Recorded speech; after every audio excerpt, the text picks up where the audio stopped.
같이 읽겠습니다. 시작. 그러므로 너희는 이렇게 기도하라. 하늘에 계신 우리 아버지여, 이름이 거룩히 여김을 받으시오며 나라가 임하시오며 뜻이 하늘에서 이루어진 것 같이 땅에서도 이루어지이다. 오늘 우리에게 일용할 양식을 주시옵고 우리가 우리에게 죄 지은 자를 사하여 준 것 같이 우리 죄를 사하여 주시옵고 우리를 시험에 들게 하지 마시옵고 다만 악에서 구하옵소서. 나라와 권세와 영광이 아버지께 영원히 있사옵나이다. 아멘. 하나님의 말씀입니다. 앉으십시오.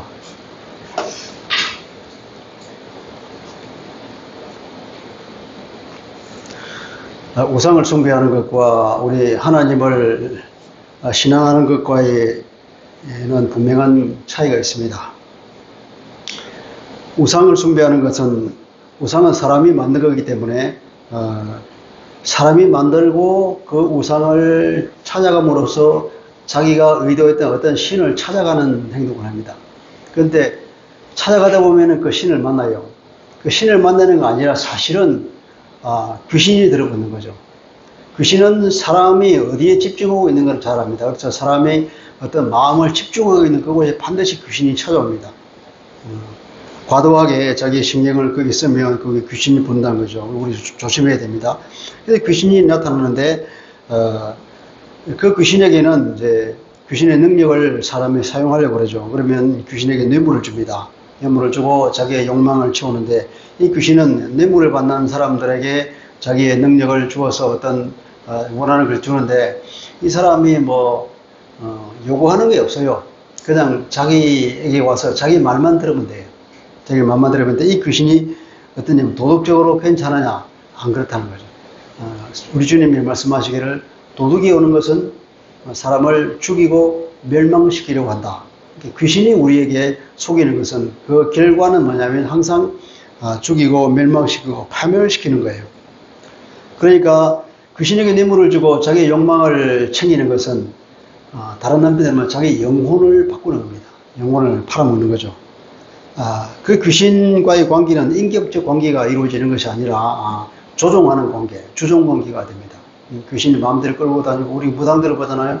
무당들이 그 한겨울에도 귀신이 시키면 그 산에 올라가서 얼음 깨고 목욕제기 하면서 귀신에게 예배를 해야 됩니다. 안 그러면 아주 혼납니다. 사고를 일으켜서 누가 죽기도 하고 병들기도 하고 그렇게 그걸 신벌이라고 그러잖아요. 귀신이라는 이렇게 아주 악독하고 잔인한 존재예요. 하나님과 우리의 관계는 창조주와 하나님의 백성과의 관계죠. 그분은 우리를 친히 찾아오셨죠. 우리가 사단에 속아서 아담이 사단에 속아서 하나님을 떠난데도 불구하고 하나님께서는 그 떠난 타락한 사단의 종이 된 인간에게 찾아오셔서 그 신분을 다시 회복시켜주고 그 병든 영혼을 치료해 주셔서 하나님의 자녀로 다시 회복시켜주고 그리고 그를 보호해 주는 거예요. 그러니까 필요한 것을 공급해 주는 거예요. 그런 사랑의 관계가 이루어지는 것이 하나님을 신앙하는 신앙입니다.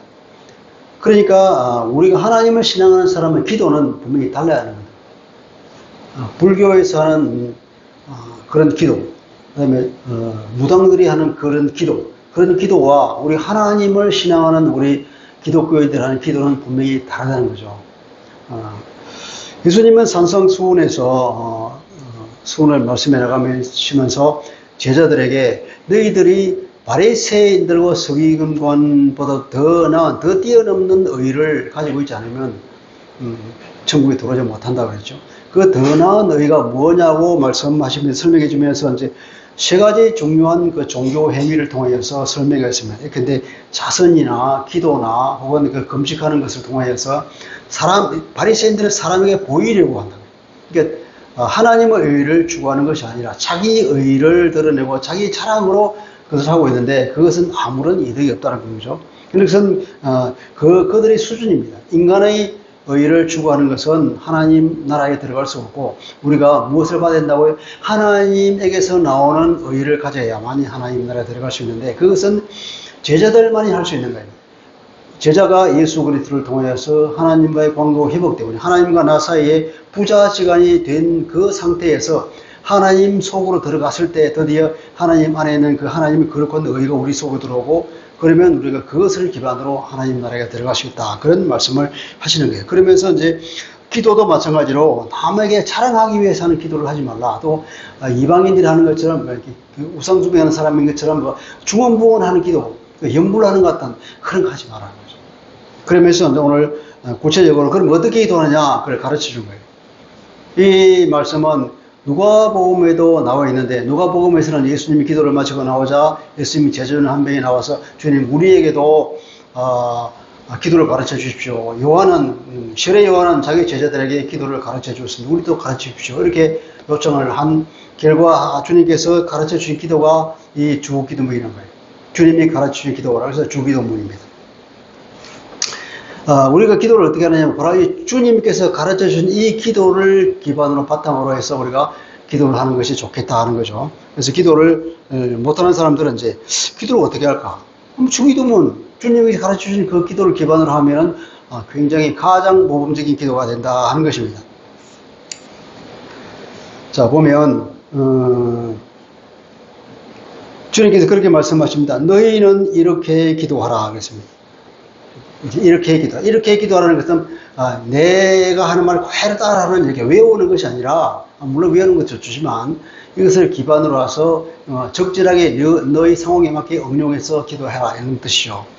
여기서 보면 주님이 제자들에게 가르치는 기도입니다. 이것은 다른 누가 예수 안 믿는 사람, 예수와 상관이 없는 사람이 할 수 있는 기도가 아니고 바로 예수 그리스도를 믿는 그리스도인들, 예수의 제자들이 하는 기도예요. 너희는 그렇기 때문에 그래서 이 고대에는 예수님이 가르쳐주는 이 기도를 세례받은 사람만 주기도문을 하라고 그렇게까지 할 정도로 바로 기도를 누가 하느냐 그리스도의 제자들이 하는 기도라는 거예요. 우리의 신분이 하나님의 자녀가 되었을 때 그것을 기반으로 하는 기도다 그런 의미겠죠.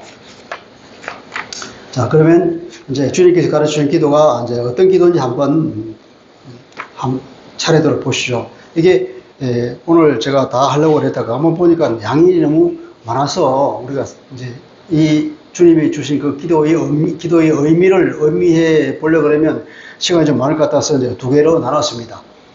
오늘은 전반부를 하고 다음 주에는 후반부를 하겠습니다. 근데 보면은 이제 이 기도가 두 개로 나눠져 있어. 하나는 하나님께 하는 기도고 다른 하나는 나를 위한 기도예요. 이렇게 내가 간구하는 기도. 하나님에 대한 하나님의 마음에 합한 기도 두 가지를 나눴기 때문에 오늘은 이제 전반부에 대해서 이제 하도록 하겠습니다. 자, 우리가 읽어보겠습니다. 9절 같이 읽어볼까요? 9절 시작. 그러므로 너희는 이렇게 기도하라. 하늘에 계신 우리 아버지여 이름이 거룩히 여김을 받으시오며. 보면 이제 자 하늘에 계신 우리 아버지여 그랬습니다. 이게 원문에는 헬라어는 어떻게 보면 파테르 휘몬 호 엔토이스 오라노이스 라고 하는데 이것은 무슨 말이냐면 파테라는 거예요. 파테라는 것은 파더 아버지 하는 거예요. 파테르 휘몬 우리의 아버지 우리의 아버지 그리고 호 엔토이스 오라노이스라고 그러면 이건 하늘에 계신 분 이 말이에요. 제일 먼저 뭐가 나온다고요? 아버지라고 말해요. 우리가 기도할 때 제일 첫 마디가 아버지 말이에요. 아버지. 그리고 다른 누구의 아버지도 아닌데 바로 우리의 아버지. 그런 이분은 다른 누구도 아닌 바로 하늘에 계신 그분이라는 거예요. 우리가 아버지라고 부를 때 우리가 누구에게 기도한다고요? 하늘에 계신 아버지께 기도하는 거예요. 우리 하나님께 기도하는 것이 우리 기도의 정령이에요. 물론 예수님도 하나님이고 성령도 하나님이기 때문에 예수님에게 기도하기도 하고 성령에게 기도하기도 하지만 기본적으로는 하나님 아버지께 기도하는 거예요. 기도는 누구에게 한다고요? 하나님께. 근데 그분이 누구라고요? 나의 아버지라는 거예요. 아버지. 자, 하나님을 아버지로 부르는 사람이 하는 기도가 바로 주님께서 가르치신 기도를 하는 사람인데 바리새인들은 하나님을 아버지라고 부르지 못했습니다. 그들은 하나님을 아버지라고 부르는 예수님을 신성모독이라고 그랬어요. 왜냐하면 제3계명에 보면 내 이름을 망령되이 이끌지 마라 그랬거든. 내 이름을 망령되이 이끌던 자 죄 없다 아니하리라. 하나님의 이름을 망령되이 부른다. 하나님을 아버지로 부르는 것은 하나님의 이름을 망령되이 부르는 걸로 그렇게 생각한 거예요. 오해지만 어쨌든 그들은 하나님을 생각하는 그 하나님과 자기와 그 관계가 친밀한 관계가 아니라는 거예요. 하나님과 나의 관계는 어떻다고? 하나님 저 멀리 멀리 높이 높이 계시고 나는 죄 많은 인간 돼서 나는 하나님이 주신 그 계명을 지키기에 급급하고 하나님의 계명을 안 지켜서 혼날까 봐 두렵고 하나님의 계명을 안 지킨데도 지켰다고 내가 위선을 떨고 거짓말하고 그렇게 하는 나 자신이 하나님께 부끄러워서 나가지도 못한, 그래서 하나님을 감히 아버지라고 부르지 못하는 것입니다. 감히 그러면 하나님을 아버지라고 부를 수 있는 사람은 누굴까요? 네, 요한복음 1장 12절 13절입니다. 영접하는 자, 곧 그 이름을 믿는 자들에게는 하나님의 자녀가 되는 권세를 주셨으니.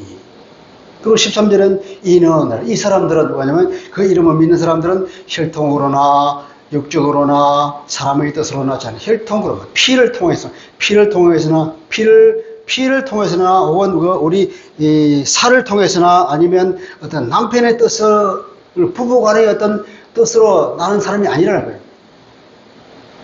아니라 오직 하나님께로부터 난 자들이니라. 예수 그리스도 이름을 영접한 사람 누가 된다고요? 하나님을 영적으로 하나님으로 직통으로 태어난 사람이 되는 거예요. 그것은 바로 에덴이 회복된 사람입니다.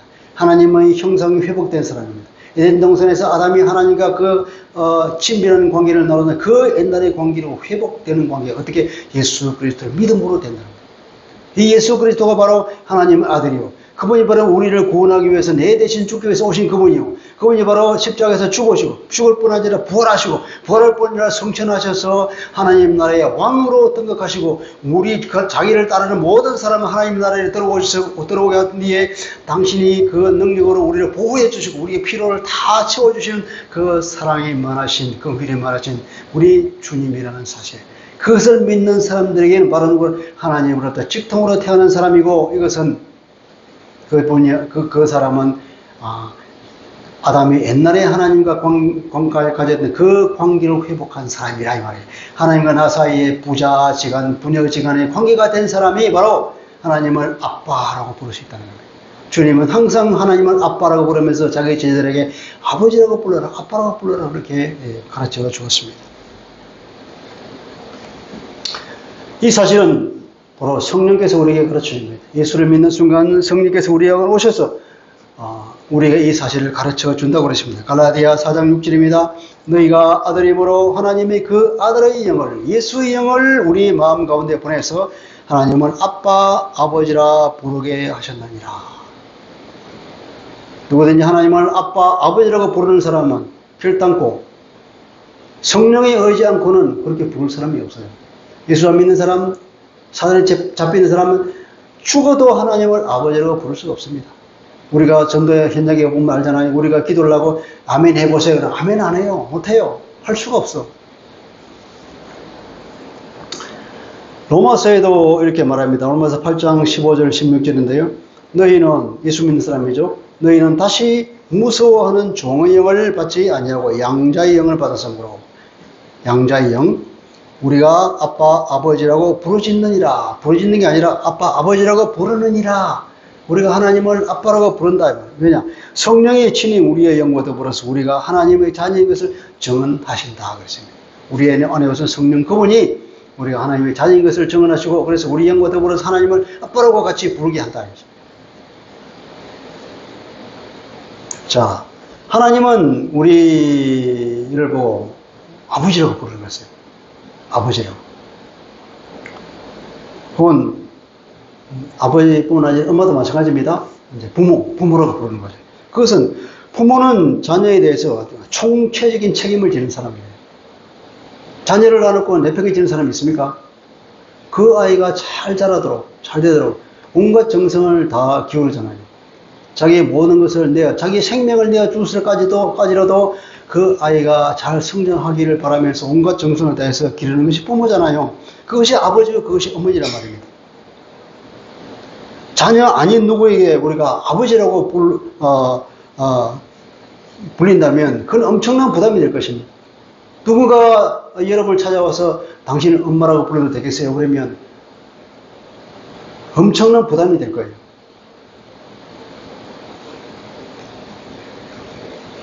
아버지가 되면은 그 눈이 한순간도 그 자녀에게서 떨어지지 않습니다. 현재 그 자녀가 눈앞에 없더라도 이 애가 지금 어디에 있는 걸 항상 마음속에 머릿속에 그리고 있어요. 얘가 지금 어디에 있겠구나. 지금 수업하고 있겠구나. 지금 애들과 놀게 있구나. 아, 이 시간은 지금 쉬는 시간이구나. 아, 지금 집에 오고 있구나. 지금 버스를 타고 있구나. 전철을 타고 있구나. 뭐 이런 것까지 다 꿰뚫고 있다는 거예요. 그런데 그 범위에서 벗어나면 이 부모는 그 아이의 보호의 손길이 넘어지기 때문에 항상 걱정하는 거예요. 그래서 전화해서 물어보면 너 어디냐 물어보는 거예요. 연락이 없으면 궁금하고 걱정되는 거예요. 그것이 부모의 마음이죠. 그런데 자녀는 이것을 오히려 귀찮아하죠. 우리가 하나님께 그랬잖아요. 왜 자꾸 나를 따라다니고 내가 하나님의 말씀을 지키나 안 지키나 이게 보는 것처럼 하십니까? 그냥 내버려 두시지. 해방받기를 원합니다. 그러잖아요. 우리가 하나님으로부터 해방받기를 원하죠. 그렇지 않죠? 그런데 부모는 그렇게 자녀를 지극정성으로 성장시키면서 바라는 게 뭐가 있습니까? 아무것도 없어요. 그냥 그 자녀가 아버지, 어머니로 불러주는 것만으로 족해요. 그 한마디만 있으면 모든 마음의 근심과 그런 것들이 다 사라지는 것이 부모의 마음이잖아요. 그러니까 우리 하나님도 마찬가지겠죠, 그죠?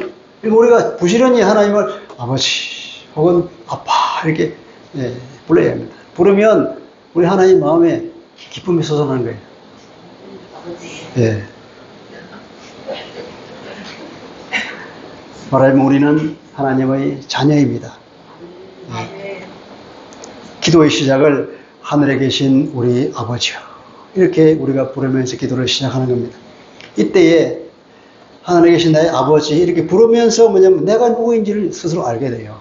내 정체성을 확인하고 그 정체성에 내가 감격하잖아요. 내가 하나님의 딸이구나. 그 생각을 하면 감격하지 않겠어요?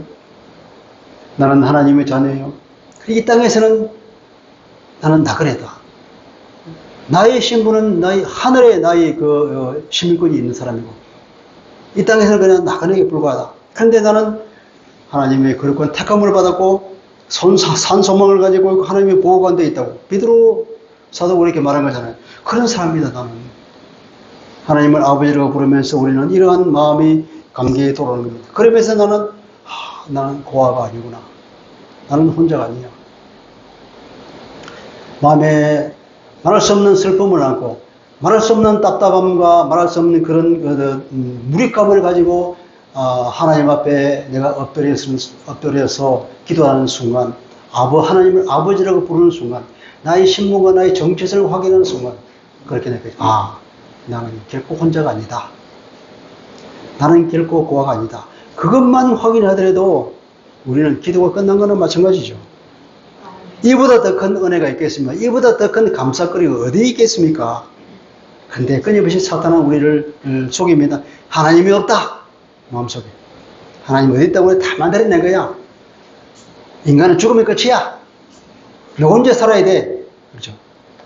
하나님은 너와는 아무리 상관이 없어. 그냥 너를 지어놓고는 그냥 하나님은 몰라. 어디인지 몰라. 저 높은 하늘에 있는지 모르지만 그런 사람도 있죠.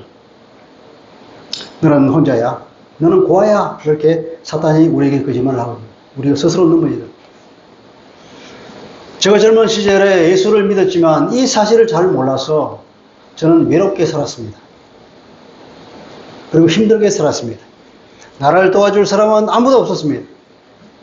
내 주변에 지식이 많은 사람도 없고, 내 주변에 인생 경험이 많은 사람도 없고, 내 주변에 권력도 없고, 빽있는 사람도 없고, 아무도 나를 도와줄 사람이 없어. 나는 내 홀로 내 인생을 개척해 나가고 헤쳐나가야 되는 그 생각으로 나는 가득 차 있어. 나는 혼자다. 항상. 나 외롭지만 그러나 내가 혼자 헤쳐나갈 거야. 이런 마음을 다지고 살아왔던 지난달에 있었습니다. 얼마나 외롭겠습니까? 얼마나 힘들겠습니까? 이 사실을 미리 알고 하나님을 아버지라고 해서 계속 기도했더라면 좋았을 거예요. 그 기도를 하지 못한 손실감이 얼마나 많겠습니까? 얼마나 억울한 일입니까?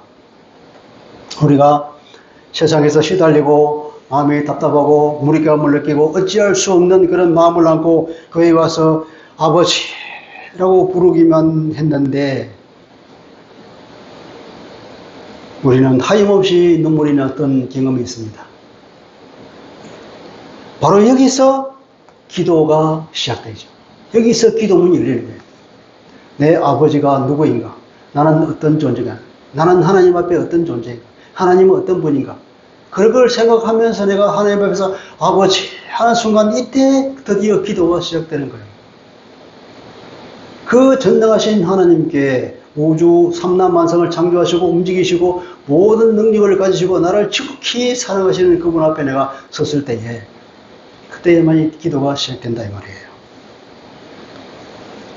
그것은 바로 하나님과 나 사이의 영적인 주파수가 맞춰지는 것입니다. 그것은 바로 하나님과 나와의 그 관계 속에서 기도가 시작된다는 거예요. 하나님과 나와의 이런 관계가 없으면 기도가 되지 않는 것입니다. 그래서 우리는 하나님을 아버지라고 부르면서 하나님과 나와의 관계를 계속해서 점검해 봐야 됩니다. 내가 어떤 존재인가?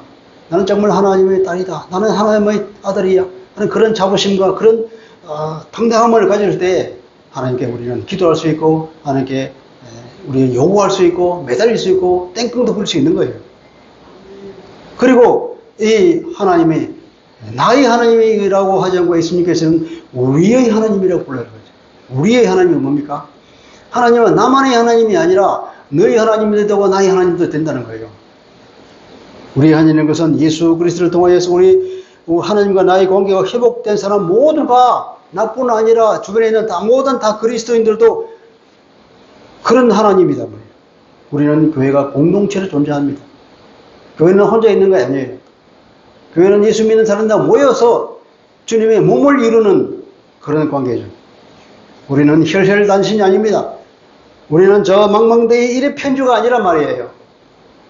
우리는 든든한 백이 있습니다. 주변에 많은 그리스도인들이 나를 지시해주고 나를 응원해주고 나를 위로해주는 그런 형제 자매가 주변에 든든하게 마치 대나무가 뿌리가 서로 얽혀서 단단하게 대나무 같은 이루는 것처럼 그런 공동체를 이루고 있는 관계가 되고요. 그런 관계 속에서 내가 교회 공동체에 소속되어서 든든한 내 이 기반을 기반으로 해서 기반 위에 굳게 서서 하나님께 기도하는 것입니다. 우리는 교회 공동뿐 아니라 나아가서 전 세계의 기독교인들을 생각하는 거예요. 그리고 우리가 신앙 고백할 때 공교회를 믿습니다 그러잖아요. 공교회는 뭐냐면 관념적인 교회예요. 우리 노래 보니 이런 우리 교회가 아니라 하나의 관념적으로 주님의 몸을 이루는 전 예수 믿는 모든 사람을 관념적으로 뭉뚱그려서 그것을 공교회라고 하는 거죠. 공적인 교회입니다. 그래서 온 세계의 기독교인들은 다 누구냐면 다 우리의 형제 자매요 한 주님의 몸을 이루는 한 지체가 되는 거란 말이에요. 그래서 우리는 그리스도를 통하여서 그리고 성령을 통하여서 모두가 다 연결되어 있고 한 아버지의 자녀입니다. 우리는 모두가 교회의 구성원이요 주님의 한 몸을 이루고 있죠. 그래서 우리는 서로 섬기고 사랑하는 관계가 됩니다. 그래서 다른 성도의 어려움에 무관심한 것은 어쩌면 하나님의 가슴에 못을 박는 일일 것입니다. 그래서 주님께서는 계속 형제를 사랑하라고 말하고 사도들도 계속 형제 사랑을 외치고 있습니다. 우리 하나님, 이 말에 하나님과의 관계, 나 이웃과의 관계가 회복된 것을 말합니다. 아버지 하는 그 말은 아버지뿐 아니라 앞에다 우리 아버지 할 때에 이것은 하나님과의 관계뿐 아니라 이웃과의 하나님의 관계도 회복된 사람만이 할 수 있는 말이죠. 혹은 거꾸로 이 말을 하면서 우리 마음에 이런 공동체적 사랑이 형성이 되죠. 그 성령의 역사입니다. 우리 아버지 그렇게 하면서 이것은 바로 우리라고 하는 그런 뜻이구나 하는 걸 생각하면서 우리 안에 성령께서 그런 생각을 다 깨우쳐 주시고 우리가 공동체의 이론이라는 것을 알게 만들고 우리 공동체적으로 생각하고 공동체적으로 움직이게 만들죠. 더 넓게는 또 우리는 예수 믿는 사람만 하나님의 자녀를 둔 것이 아니에요. 넓게 보면 모든 인류가 다 하나님의 사랑하는 피조물이요 백성입니다. 그래서 불신자의 하나님도 되십니다. 그분은. 그래서 우리는 이웃의 개념이 이렇게 확장되어 나갑니다. 그래서 그 교회 공동체라는 것은 열린 공동체예요. 닫힌 공동체가 아니라 모든 사람들이 열려있는 공동체예요. 누구든지 예수 그리스도를 믿기만 하면 다 이 공동체에 소속될 수 있는 항상 열려있는 공동체죠. 또 뭐냐면은 우리 아버지 뒤에 보면 하늘에 계신 분, 그분은 누구냐? 하늘에 계신 분이에요. 하늘에 계신 우리 아버지요. 이런 것은 하늘이라는 것은 땅과 대비잖아요. 자, 땅에 있는 나와는 차원이 다른 분이에요. 나는 땅에 있는 땅의 존재입니다. 그러나 하나님은 우리의 아버지는 하늘에 계십니다. 그분은 누굽니까? 창조자요 주권자입니다. 그분은 초월자입니다. 그분의 존엄성은 한이 없고 그분의 영광은 끝이 없으며 그분은 지극히 거룩하시고 그분은 지극히 전능하시고 지극히 선하신 분입니다. 우리가 감히 범접할 수 없는 분, 우리가 가까이 가면 타 죽을 것 같은 그런 분입니다. 그것은 바로 창세기 1장, 2장, 3장을 우리로 묵상하게 만듭니다. 창세기 1장, 2장, 3장에 보면 하나님께서 천지를 창조하시고 인간을 보호하시고 사랑하시고 에덴 동산에 있게 하시고, 그런데 인간이 사단의 거짓말에 보여서 타락해서 사단의 종이 되어버린 그런 사건이 있고, 그리고 그럼에도 불구하고 하나님께서는 이 아담 부부에게 희망의 씨, 여자의 씨가 너를 회복시켜 주신 그 소망을 준 사건을 우리가 기억합니다. 그걸 보면서 그 씨가 드디어는 예수 그리스도가 이 땅에 오심으로 하나님의 그 약속을 성취하셨구나 하는 그 하나님의 어마어마한 그 구원 드라마를 우리가 생각해 보게 되죠. 우리 마음속, 우리 머릿속에 이런 것이 싹 스쳐 지나간다 이 말이에요. 그러면서 땅의 존재인 내가 하나님의 백성이 되고 하나님 나라의 복을 누리고 있다는 이 사실을 생각하면서 우리가 감사하지 않을 수 있죠. 하늘에 계신 우리 아버지. 그러면서 나는 한없는 감사에 빠지는 것입니다. 이런 하나님을 아버지라고 부를 수 있는 사람, 그분께 피로를 구할 수 있는 사람은 참으로 복된 사람이요 특권을 가진 사람이죠. 그래서 하늘에 계신 우리 아버지, 이 한마디를 하면서 우리는 많은 것을 생각합니다. 우리라고 하는 이 단어가 우리에게 주는 메시지, 하늘에 계신이라고 하는 이 단어가 우리에게 주시는 숨어있는 많은 메시지, 아버지라고 하는 그 단어에 숨어있는 많은 메시지들을 우리가 생각하면서 상상하면서 하나님께 감사하고 또 회개하고 그리고 나중을 돌아보면서 많은 시간을 보낼 수 있죠. 우리가 둘고 떨림으로 그러나 기쁨과 자랑스럽게 하나님 앞에 우리가 엎드릴 수 있습니다. 우리가 이 한마디만 계속해도 우리는 어쩌면 완성된 기도를 하고 있는지도 몰라요. 이것만 계속 묵상하면서 1시간을, 2시간, 3시간을 보낼 수도 있습니다. 이런 분이 우리 아버지인데 우리가 무엇을 두려워하며 누구를 두려워하겠습니까? 그래서 주님은 이 6장 마태복음 6장 이후에 보면 우리가 염려하지 말아라고 하는 설교를 계속하는 것을 보게 됩니다. 걱정하지 마라. 염려하지 마라. 그래서 7장 11절을 보면은 그렇게 말해요. 하물며 하늘에 계신 너희 아버지께서, 하늘에 계신 너희 아버지 또 나오잖아요. 하늘에 계신 너희 아버지께서 구하는 자에게 좋은 것을 주시지 않겠느냐. 주님은 우리에게 말씀하시죠. 그러니 기도해라 이 말이죠. 자, 이제 구체적으로 이제 기도의 대상이 이런 하나님이고, 그럼 우리가 무엇을 기도할까? 이러한 어마어마한 하나님 앞에 우리가 섰는데 어찌 그분을 우리가 찬양하며 어찌 우리가 그분께 감사하며 우리가 어찌 그분의 마음에 하나님이 무슨 생각을 하고 계시며 하나님이 어떤 사업을 하고 계시는지 그걸 위해서 기도하지 않겠습니까? 하나님의 마음에 품고 계시는 그것에 우리가 동조하여서 그것을 우리가 기도해야 된다는 거죠. 그래서 주님께서 이렇게 말합니다. 이름이 그렇게 여김을 받으시오며 나라가 임하시오며 뜻이 하늘에서 이루어진 것 같이 땅에서도 이루어지이다. 이렇게 말하죠. 이게 보면 이름이 그렇게 여김을 받으시오. 하나님의 이름, 또 나라가 임하시오. 하나님의 나라, 그리고 하나님의 뜻, 세 가지죠. 하나님의 이름과 하나님의 나라와 하나님의 뜻을 위하여서 기도를 하라고, 먼저 하라고 주님이 우리에게 말씀하십니다. 하나님의 이름은 무엇일까요? 하나님의 이름이 그렇게 여김을 받으시오며 하는 것은 우리 성경은 번역을 생략했는데 당신의 이름이 하나님의 이름, 다른 누구의 이름도 아닌 바로 당신의 이름이 거룩하게 여겨지게 하소서 이 말이에요. 당신의 이름이 거룩하게 여겨져. 당신의 이름이 얼마나 위대하고 거룩하고 영광스러운 이름인가. 당연히 당신의 이름이 거룩하게 여겨져야죠. 삼천만상이 하나님의 이름을 거룩하게 여겨져야죠. 나는 그렇게 할 수 없지만 하나님께서 친히 모든 만물들 하여금 하나님의 이름을 거룩하게 여기도록 하십시오. 하나님은 진짜로 거룩하십니다. 아멘.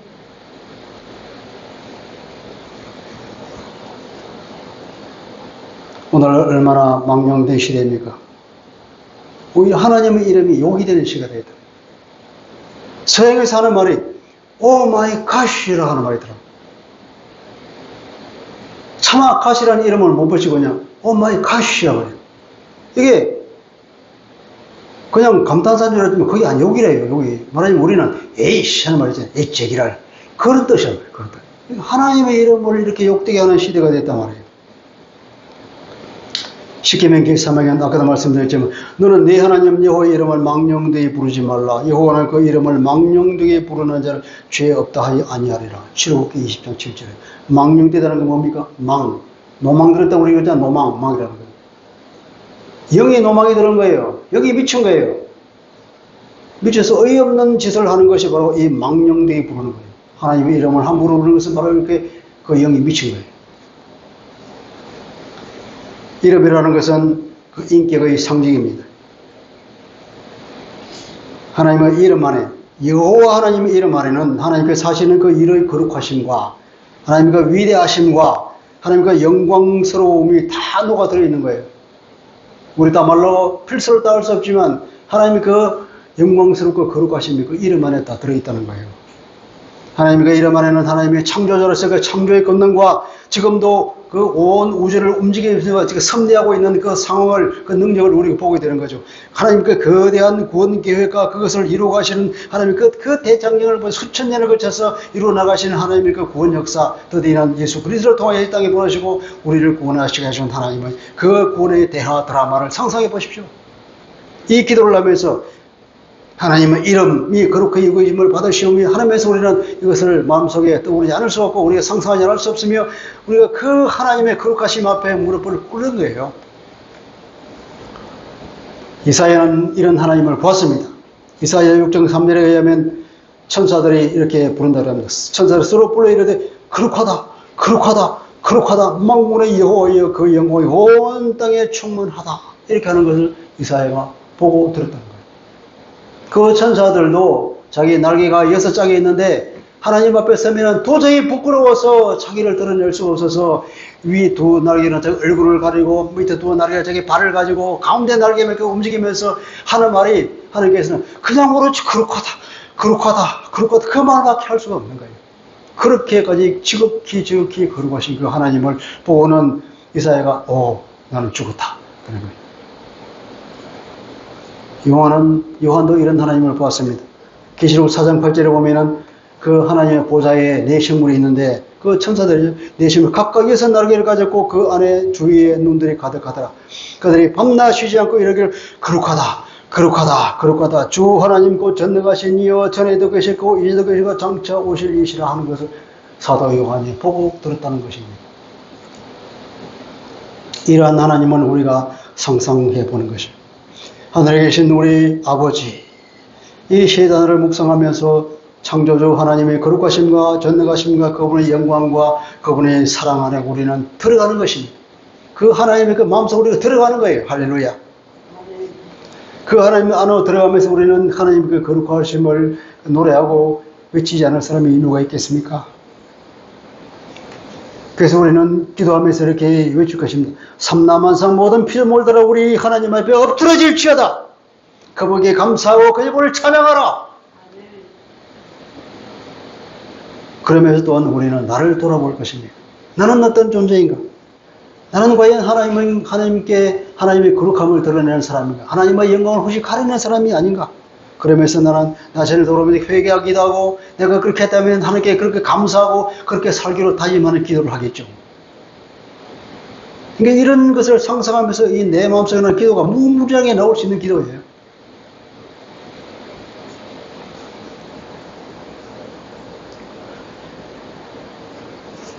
그러면서 우리는 점점 하나님과는 친밀한 교제 관계에 들어가고 하나님과 나와의 관계가 점점 더 돈독해집니다. 그것을 우리가 느낍니다.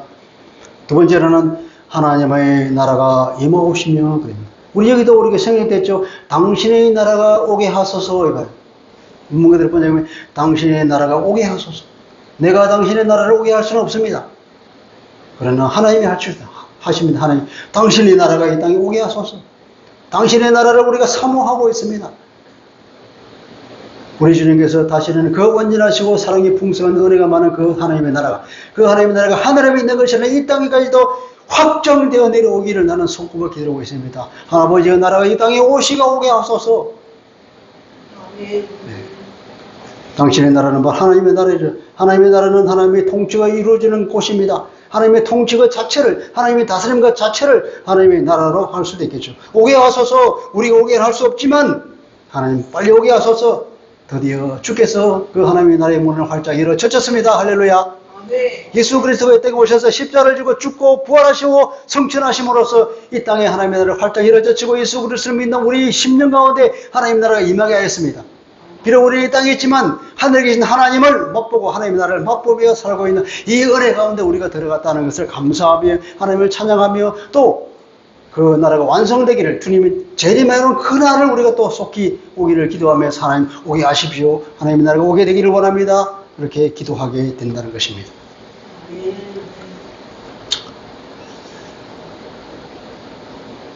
그 주님의 은혜에 감사하고 주님이 하신 그 일을 찬양하며 나를 구하신 성삼위 하나님께 우리는 감사하게 되겠죠. 그리고 또 우리는 간구합니다. 하나님의 통치가 먼저 내 안에 이루어지기를 바라지 않겠습니까? 하나님의 말씀이, 하나님의 다스림이 내 안에 먼저 이루어지고 그리고 내 가정에서도 되고 우리 교회에서 나가서 우리 사회와 온 나라의 온 세계에 하나님의 통치가, 하나님의 다스림이 이루어지기를 우리가 기도해야 되겠죠. 예. 이 일을 위해서 나에게 주어진 사명이 무엇인지를 또 우리가 생각하지 않겠습니까? 주님께서 당신의 제자들에게 너희는 빛이요 너희는 소금이다 그랬습니다. 그 빛과 소금으로서의 사명을 감당하면서 이 땅에 어둠을 몰아내는 것이 우리의 사명입니다. 어떻게 해서 어둠을 몰아낼까요? 우리의 삶을 통해 하나님의 공의와 하나님의 정의와 하나님의 선행과 사랑을 실천함으로써 모든 어둠을 몰아내는 거예요. 복음을 전하면서 그렇지 못한 사람을 함께 그 일을 동참하자고 우리가 권하고 함께 이 일을 어깨동무하면서 예수 공동체를 이루어가면서 서로 격려하고 서로 섬기면서 일을 해 나간다는 거예요. 그것이 우리에게 주어진 삶입니다. 그것은 다른 말로 하면 바로 하나님의 말씀대로 사는 거예요. 마지막으로는 하나님의 뜻입니다. 하나님의 뜻이 하늘에서 이루어진 것 같이 이 땅에서도 이루어지게 하옵소서 하는 것입니다. 하나님의 뜻은 좁히면 그냥 우리가 구원 얻는 것입니다. 하나님은 처음부터 성경 처음에 아담 부부에게 여자의 씨를 약속해 주셨잖아요. 그리고 드디어는 아담을 통한 모든 인류를 구원하겠다는 그 계획을 세우시고 예수 그리스도를 통해서 땅에 구원을 이루시고 예수 그리스도 다시 오실 그날까지 또 계속해서 일하시면서 구원의 완성이 이루어지겠죠. 그것이 하나님의 대장정이고 그걸 다른 말로 하면 하나님의 창조의 완성입니다. 인간이 타락하고 있는 난 절대로 하나님의 창조는 완성됐다고 할 수 없는 것이 하나님의 마음이에요. 그래서 그 창조의 완성은 어떻게 인간이 다시 하나님께 돌아오는 것.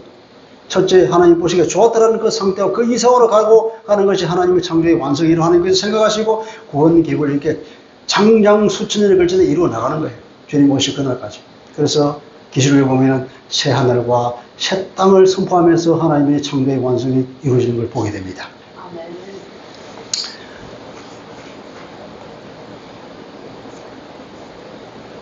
이를 위해서 우리에게 요구하시는 하나님의 공의로운 요구가 있다는 거예요.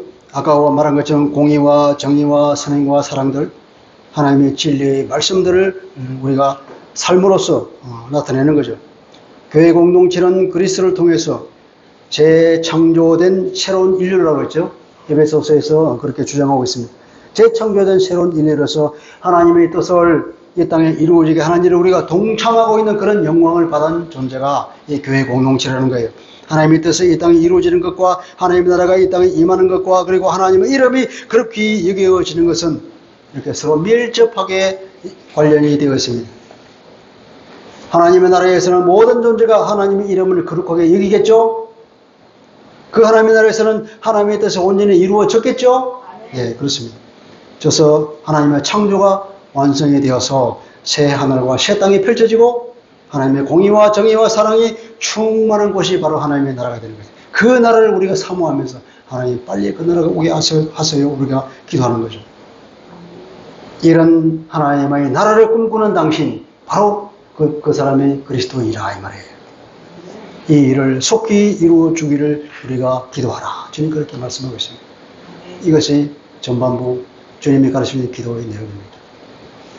자, 이걸 다시 정리해 보면 주님께서 가르치는 기도의 전반부는 하늘에 계신 우리 아버지께 기도한다 그랬습니다. 하늘의 하나님은 나의 아버지가 된, 그러니까 관계가 회복된 사람만이 하는 기도가 주님께서 가르치신 기도라는 겁니다. 이 기도는 먼저 세 가지 기도를 하라. 하나님의 이름, 그 위대하시고 존엄하시고 영광스러운 이름이 삼남만상 가운데서 그렇게 여겨지고 하나님의 영광이 더욱더 빛나게 해달라고 기도하라, 간구하라 이 말이에요. 나 자신을 돌아보고 회개하고 감사와 다짐을 하는 기도도 동시에 할 수 있겠죠. 하나님이 나라를 위해서 기도하라. 그리스도께서 하나님의 나라의 문을 완전히 열어젖혔지만, 그래서 주님의 재림으로 이 땅에 완전히 확장이 되는 그 일에 남았는데 이제 그 일을 속히 해달라고 기도하라는 겁니다. 이 일을 위해서 기도하고 그 속에서 내가 먼저 하나님의 나라가 통천히 이루어지도록, 내 속에서, 우리 가정에서, 우리 교회에서 먼저 이루어지도록 간구하는 기도가 덧붙여질 수 있겠죠. 그리고 하나님의 뜻을 위하는 거예요. 하늘에서 아버지의 뜻이 이미 이루어졌는데 이제는 이 땅에서 사단을 몰아내고 하나님의 뜻을 거부하는 사탄이 모든 악한 생각을 다 몰아내는 그런 일이 속히 일어나도록, 이 일에 우리도 동참하도록 그렇게 우리를 위해서 기도하고 회개하고 하는 기도도 또 덧붙일 수 있겠죠. 이런 기도를 하라고 했습니다. 여러분, 말씀을 마무리하겠습니다. 우리의 기도의 기반은 나와 하나님의 관계의 회복에 있습니다. 내가 어디에 있는가, 나의 위치를 생각하고 감사하고 그것을 생각하며 기도하라는 것입니다. 그리고 거룩하신 하나님을 찬양합시다. 그리고 하나님의 이름의 권세를 생각해 볼 수 있죠. 예수님은 내 이름으로 기도를 하시는데 우리는 하나님의 자녀로서, 그리스도의 저자여 후계자로서, 그리고 권세 있는 예수의 이름, 하나님의 이름을 이 어둠의 주관자, 그 졸거들에게 선포합시다. 아멘. 하나님의 나라입니다. 하나님의 나라에 우리의 모든 자원을 동원합시다. 베드로서도 그랬죠. 이 하나님의 나라에 우리가 온 자원을 올인하자고, 이것을 끝까지 바라보라고 말했잖아요.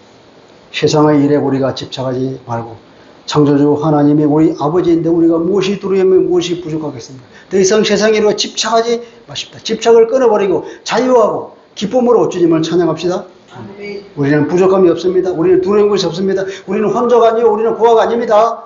하늘의 하나님이 우리를 지키시고 우리의 필요를 공급해 주십니다. 바울은 그렇게 말했습니다. 우리는 아무것도 가진 것이 없지만 우리는 모든 것을 가진 자다, 그렇게 말씀합니다. 할렐루야. 이것이 그리스도입니다. 그리스도의 부요가 바로 이런 것입니다. 하나님의 뜻은 무엇입니까? 하나님의 우주적 구원 계획에 동참하는 영광을 우리에게 주심에 감사합시다. 우리가 복음을 전하고 하나님의 거룩한 요구대로 우리가 그 말씀대로 사십시다. 바로 이것을 위해서 우리가 기도할 때마다 주님이 가르치신 이 기도에 근거해서 우리 기도에 살을 붙이고 묵상하면서 그렇게 하나님과 교제를 나누면서 기도에 들어간다면 이보다 더 큰 은혜는 없을 것입니다. 기도하겠습니다. 그러신 아버지, 오늘 주께서 가르쳐 주신 주 기도문의 의미를 한번 살펴보았습니다. 주님, 우리가 기도할 때에 하늘에 계신 우리 아버지라고 이름을 부르는 것에서부터 기도문이 열리고, 우리가 하나님의 그 거룩하심과 영광을 생각하면서 우리의 현재를 생각하며 감사하고 주님을 찬양하며 바로 이 하나님의 이름을 위해서, 그리고 하나님의 나라를 위해서, 그리고 하나님의 뜻이 이 땅에 온전히 이루어지기를 위해서 기도하는 하나님의 신실한 자. 그래 우리가 점점 더 주님과 하나님과의 관계가 회복되고 하나님을 사랑하며 하나님과 깊은 사랑 가운데 깊이 들어갈 수 있는 우리 모두가 될 수 있도록 은혜 베풀어 주옵소서. 예수 그리스도 이름으로 기도합니다. 아멘.